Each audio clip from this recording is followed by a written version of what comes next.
Génocide, une affaire de tout le monde, une affaire de tous les Congolais. Nous parlons de la communauté congolaise, nous avons parlé aussi de la société civile. Là, je suis avec M. Olivier Kalenga, qui est le responsable, le number one de la société civile. Il va nous donner sa réaction par rapport à ce qui a été dit. Par rapport à cette journée, on a vu, il y a eu un message de chargé des affaires, Papa Sola, ainsi que nous avons écouté le pasteur Peter Mouteba, qui est le responsable, le pasteur congolais. Je crois ici en Afrique du Sud, pas la francophone. J'aimerais poser la question à Papa Olivier. Papa Olivier, vous avez écouté les discours de Pasteur Mouteba. Vous avez aussi écouté les chargés d'affaires, un message fort qu'ils ont donné. Qu'est-ce que vous, dans ça, vous retenez pour ce qui se passe dans notre pays? Salut Madame Anita Tako, et merci pour la question. D'abord, la journée commémorative du génocide congolais est une journée vraiment importante pour tous les Congolais.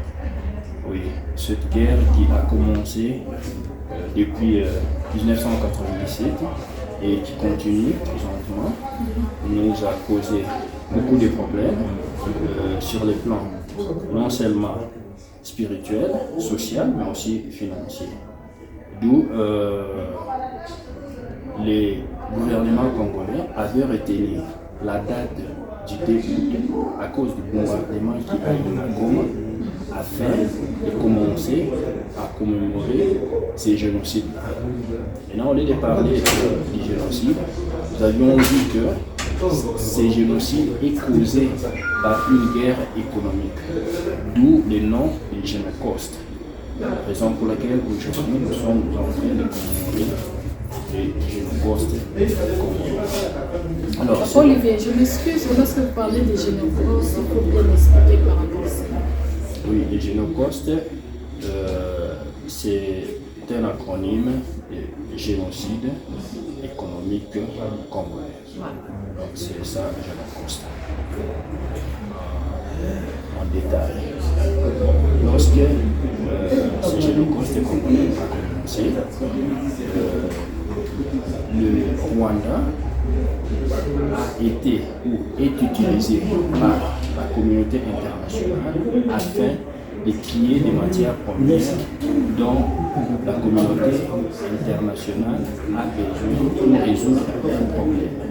Actuellement, la communauté internationale a un problème de l'industrialisation électronique. D'où ils ont besoin du coltan. Et ces coltans-là, en train de circuler, c'est-à-dire plus de 80% des coltans se trouvent au Congo. Raison pour laquelle ils créent une guerre économique afin de voler, pas de payer, pas d'acheter, mais de voler nos ressources humaines au prix du sang de fils et filles du Congo, et particulièrement ceux de l'Est du Congo, ainsi que de certains patriotes qui s'élèvent contre ce mouvement de génocide. Mais lorsqu'on est en train de parler de la division entre le Congolais, que les Congolais ne sont pas unis, on doit d'abord s'unir pour faire quelque chose dans notre pays. Est-ce que vous croyez à ça? Oui, dans chaque problème, il y a une solution, comme on dit. Dans nos maisons, ou dans ta maison, un étranger ne peut pas venir et prendre la direction de cette maison sans que vous ne lui donniez la permission. Donc, si nous tous, Congolais, analysons la guerre de l'Est, vous verrez que ce sont les Congolais qui sont toujours utilisés, soit au niveau des porte-parole ou au niveau des leaders, alors qu'ils ne sont que ils ne sont que des marionnettes. Nous avions vu comment ils ont utilisé Laurent Désiré Kabila, Ngannou Kissese ainsi que les autres. Et ils sont en train de faire de même avec d'autres Congolais, entre autres Nanga et les autres. Pourquoi est-ce qu'ils font cela? Ils utilisent la division que nous avons entre nous l'égocentrisme que nous avons entre nous, le tribalisme que nous avons entre nous, en approchant ceux qui ne s'entendent pas pour influencer, pour les manipuler. Ils peuvent venir vers toi et dire que non, Madame Anita, je pense que vous avez les bonnes ambitions. Il serait mieux que vous deveniez, par exemple, présidente ou remplaçante de tel. Alors, pour y parvenir, nous allons vous soutenir. C'est ce qu'ils sont en train de faire.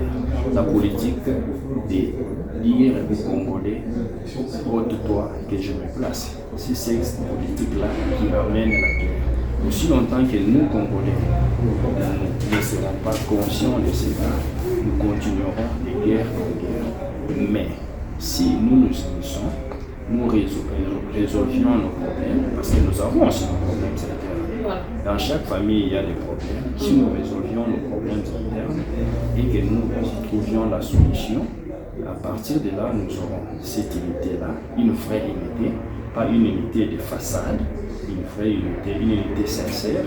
Et cette vraie unité nous donnera la force. À partir de cette unité, je ne pense pas qu'une quelconque force sera au-dessus de nous, va nous faire tomber. Alors un message que vous allez lancer à tous les Congolais, particulièrement à ceux de l'Est qui vous suivent. Oui, à nos concitoyens, nos compatriotes de l'Est, nous, en tant que leaders de cette communauté, de la diaspora congolaise ici à l'Afrique du Sud, nous sommes de cœur avec vous, pas seulement d'une manière théorique, mais aussi nous faisons de notre mieux avec tout ce dont nous avons comme capacité de contribuer à la libération de ce dont vous êtes en train de servir comme guerre économique là-bas. Nous avions organisé dans le passé une manifestation où nous sommes allés à l'ambassade des États-Unis pour leur démontrer ce qu'ils sont en train de faire comme génocide au Congo. Nous sommes allés leur dire à leur présence à l'intérieur de leur ambassade. Nous sommes peut-être la seule diaspora à entrer à l'intérieur et à être reçus par un officiel de cette ambassade qui représentait l'ambassadeur lui-même, à qui nous avions discuté et nous lui avons dit certaines vérités et après lequel nous lui avons remis notre mémo dans lequel nous avons retracé ce qui se passe là-bas et démontré l'hypocrisie de la communauté internationale avec les États-Unis en tête. Et nous continuerons avec de telles actions pour soutenir le nôtre. On dit souvent, quand une partie du corps n'est pas en forme, c'est tout le corps qui est malade. Donc l'Est du pays est une des parties de notre corps.